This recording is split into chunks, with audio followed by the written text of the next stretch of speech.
Բարև ձեզ սիրելի հայրենակիցներ, այսօր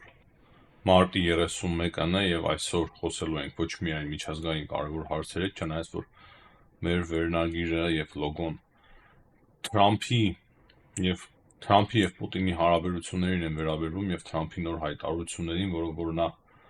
զայրացած է Պուտինի վարքի եւ հայտարարությունների վրա։ Կսկսենք ավանդության համաձայն մենք Հայաստանին վերաբերող հարցերից։ Նախքան հաղորդումը սկսել անպայման կոչ եմ անում բաժանորդագրվել, քանի որ ընդամենը շատ քիչ բաժանորդագրումներ են մնացել, որ մենք դառնանք արդեն 35,000, շատ կարևոր է ձեր բաժանորդագրվելը, ինչպես նաև լայքերի դնելը, սիրելի հայրենակիցներ, ու սկսում ենք Հայաստանին վերաբերող հարցերից, ու չեմ կարող չանդրադառնալ Գյումրիի ընտրություններին,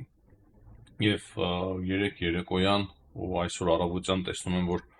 կոմունիստները բավականին մեծ ձայներ են հավաքել Գյումրիում, ինչը ճիշտն ասած ինձ զարմացրեց, նյարդայնացրեց մի պահ, հետո մտածեցի, թե եթե իրենց դա ձեռ է տալիս, եթե իրենց դա դուր է գալիս, ուրեմն թող այդպես լինի։ Ուղղակի ցավալի է, շատ ցավալի է այն փաստը, որ Հայաստանի Հանրապետության մեջ կան բազմաթիվ քաղաքացիներ, որոնք որ չեն հասկանում, թե հիմա ինչ գլոբալ գործընթացներ են տեղի ունենում աշխարհում ու գնում են կոմունիստներին ձայն են տալիս։ Փաստացի այդ մարդիկ հիմնականում դեմ են Հայաստանի Հանրապետության անկախությանը եւ ավելի կողմ են, որ Հայաստանի Հանրապետությունը վերածվի գուբերնիայի։ Եվ դա բնականաբար շատ ավելի հեշտ է իրականացնել Գյումրիից, քանի որ այնտեղ է գտնվում նաեւ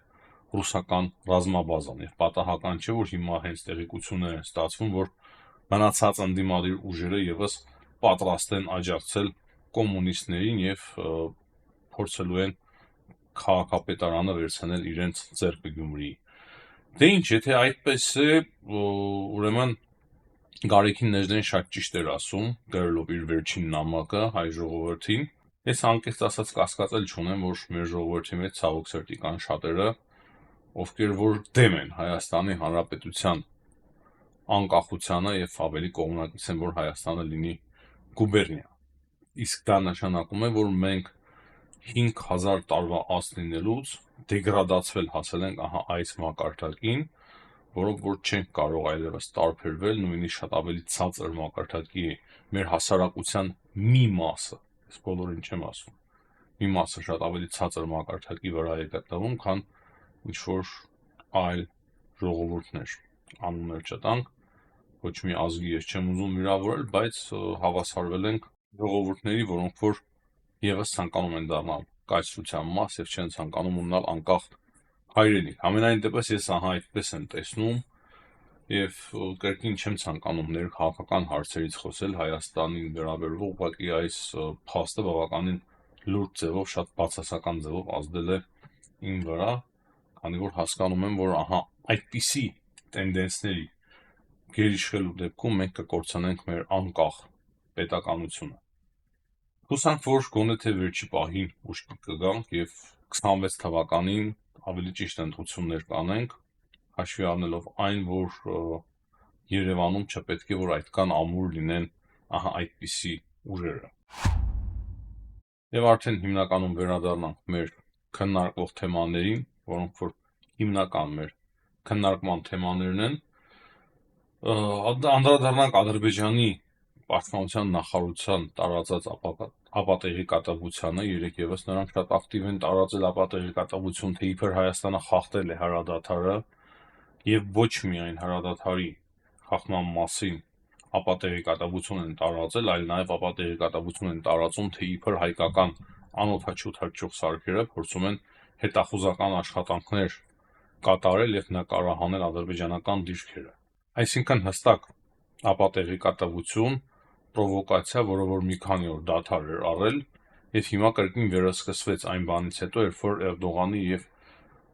Ալիևի միջև տեղի ունեցավ հեռախոսազրույց։ Այս հարցի վրա մենք պետք է չափազանց լուրջ ուշադրություն սևեռենք,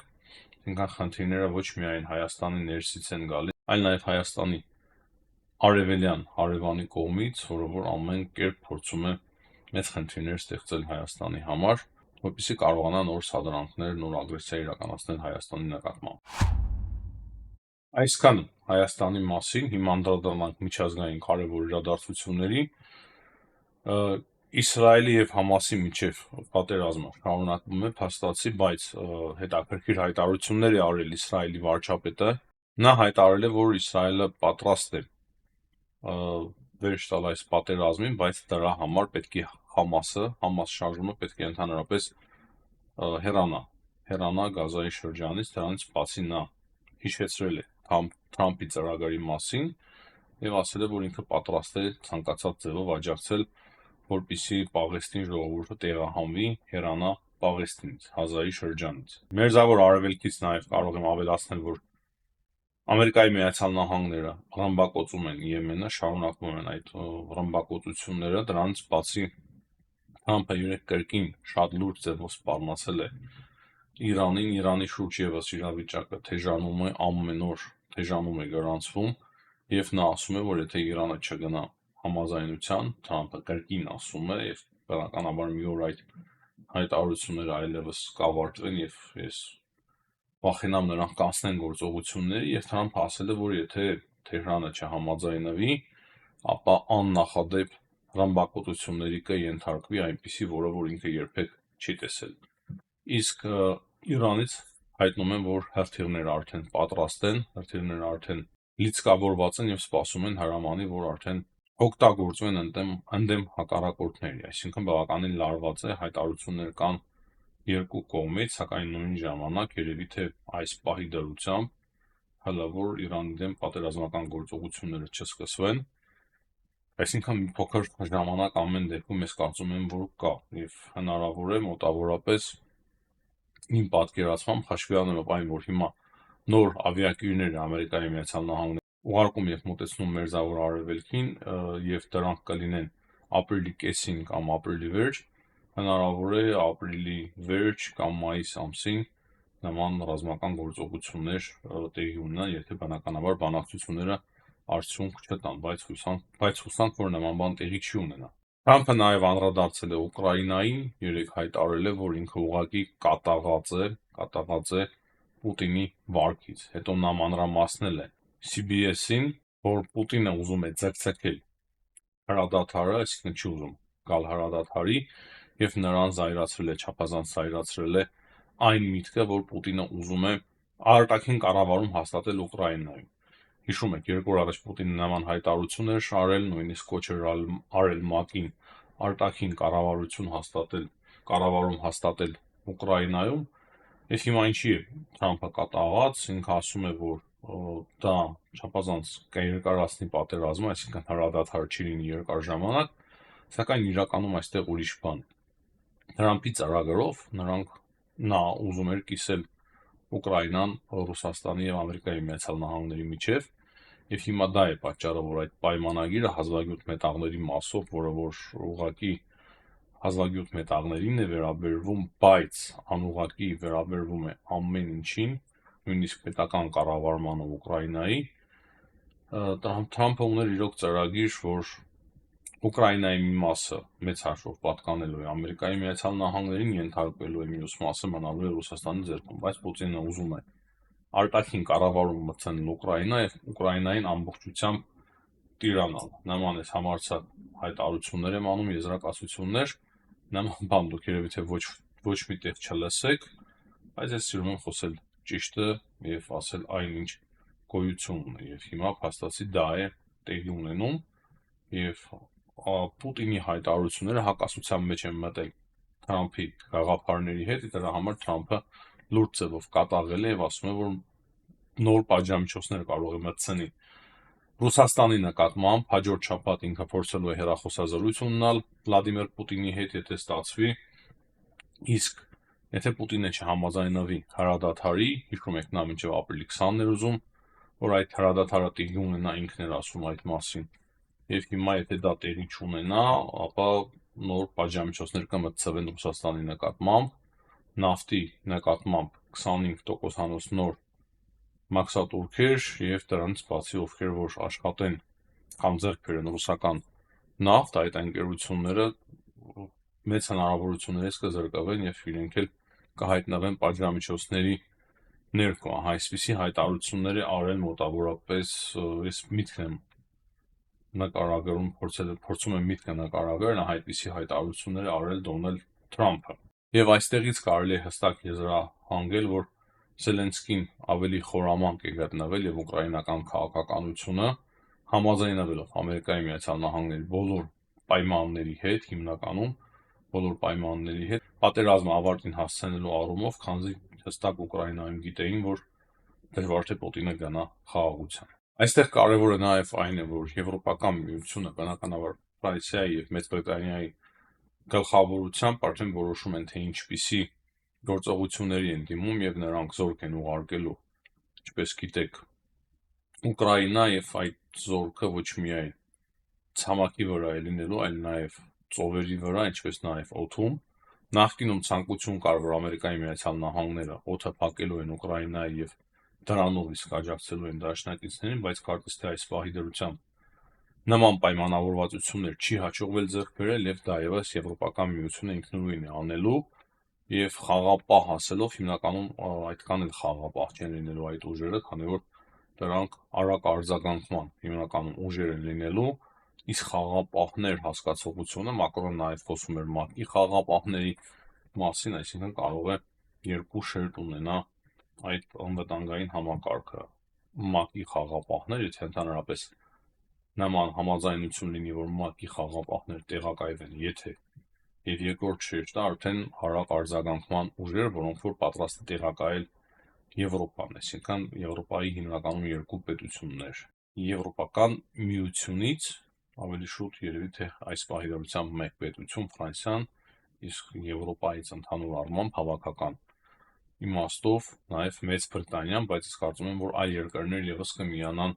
այդ նախաձեռնության։ Ու այսպիսով կարելի է փաստել, որ իմ պատկերացմամբ Ուկրաինայի վիճակը ճիշտ է բավականին բարդ է, բայց նույն ժամանակ կարողանում են ինչ որ հույսեր գտնել, այնուամենայնիվ ուկրաինացիները, քանի որ շարունակում են պայքարել, փորձում են նաև գտնել հնարավորություններ եւ նրանց օգնում են փաստացի թե Եվրոպական միությունը, թե Ամերիկայի Միացյալ Նահանգները հիմա կարող է նույնիսկ Դոնալդ Թրամփը, եթե չհաջողվի հասնել խաղաղության, սկսի հետագայում արդեն խոսել նաև ռազմական այլ տեսակի օգնության մասին Ուկրաինայում։ Այսինքն Թրամփը սկսել է փոխել իր կարծիքը Պուտինի նկատմամբ, մեկ լավ է խոսում, ասում է, որ բավականին լուրջ առաջընթաց կա, հետո հասկանում է, որ չէ, իրականում ոչ մի առաջընթաց չկա, եւ Ռուսաստանից նոր հայտարարություններ են հնչում, նոր պահանջներ, նոր ցանկություններ, նոր ախորժակ։ Իմիջիայլոց այդ արտաքին կառավարման գաղափարը, դե չասենք գաղափարը, բայց նոր շունչ է ստացել այդ գաղափարը Ռուսաստանում այն բանից հետո, երբ որ Ամերիկայի Միացյալ Նահանգները սկսեցին խոսել, որ Ուկրաինայում պետք է տեղի ունենան նոր նախագահական ընտրություններ, եւ դա է պատճառը, որ հիմա Ռուսաստանից այդպիսի խոսակցություններ են այդպիսի խոսակցությունները առաջ բերում։ Սակայն ինչպես նշեցի, Ուկրաինայի դիրքերը կարող է եւ ամրանան Եվրոպայի դիրքորոշման պատճառով եւ եվրոպական ներդրումների պատճառով անվտանգության մեջ, նաեւ խոսք կա, որ կարող է զենքի արտադրության հարցով լուրջ օգնություն տրամադրեն Ուկրաինային եւ Ուկրաինայում սկսեն նաեւ զենք արտադրել, քանի որ Ուկրաինան հիմա շատ լուրջ եւ արագ տեմպերով զենք է արտադրում, այսինքն տարբեր խոսակցություններ եւ մտքեր կան եւ երևի թե ես եմ այդպես կարծում նաեւ Ամերիկայի Միացյալ Նահանգները հիմա սկսեն ավելի շատ կամաց սկսեն ավելի շատ օգնել Ուկրաինային, այսինքն Թրամփի մոտեցումները եւ հռետորաբանությունը կարող է եւ փոփոխություն կրել, չնայած որ մենք տեսնում ենք, որ ինքան կանխատեսելի է, կարող է մեկ օր ուրիշ հայտարարություն անել, մեկ ուրիշ օր ուրիշ, բայց ընդհանուր առմամբ այս իրավիճակը եւ տենդենսը տանելու է նրան այն կողմ, որ ինքը արդեն սկսի ստիպված լինել